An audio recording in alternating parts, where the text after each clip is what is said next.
السلام علیکم ورحمۃ اللہ وبرکاتہ۔ محترم ناظرین کرام، امید ہے بخیر ہوں گے۔ اللہ آپ کو خیر و عافیت سے رکھے۔ آج ہم بات کریں گے عاشورے کے روزے کے متعلق۔ عاشورے کے روزے کی فضیلت کیا ہے؟ آیا 2 رکھ سکتے ہیں یا 1 بھی رکھ سکتے ہیں؟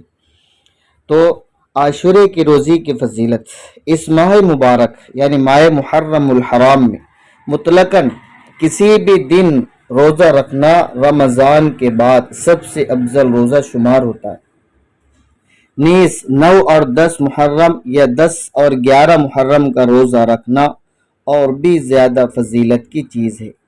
چنانچہ صحیح مسلم کی حدیث میں وارد ہے، افضل الصیام بعد رمضان شہر اللہ المحرم وافضل الصلاة بعد الفریضۃ صلاة اللیل۔ صحیح مسلم کتاب الصوم۔ ترجمہ: رمضان کے روزوں کے بعد سب سے افضل اللہ کے نزدیک محرم کے روزے ہیں، اور فرض نماز کے بعد سب سے افضل رات کی نماز و تہجد۔ صحیح مسلم کی ایک روایت سے معلوم ہوتا ہے کہ قریش بھی زمانے جاہلیت میں عاشورے کا روزہ رکھتے تھے۔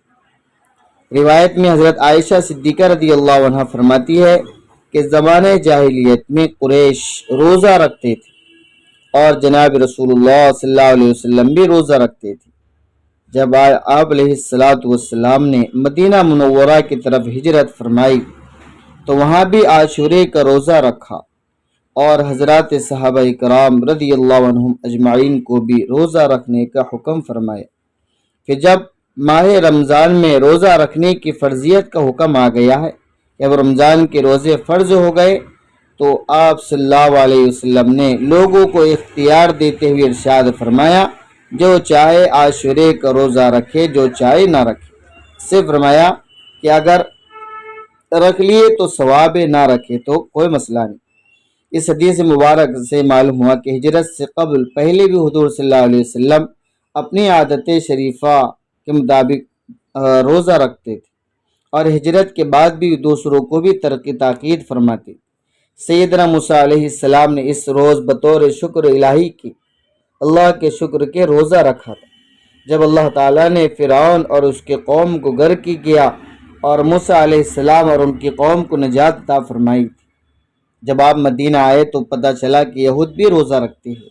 اللہ کے نبی صلی اللہ علیہ وسلم نے فرمایا، خالف فیہ الیہود، یہودیوں کی مخالفت کرو، یعنی 1 دن یعنی 9 کا روزہ رکھو یا 10 کا۔ اللہ کے نبی نے فرمایا کہ اگر میں آئندہ سال زندہ رہا تو میں انشاءاللہ 9 کا روزہ رکھوں، اس لیے ہم 2 روزے رکھنے کی فکر کریں۔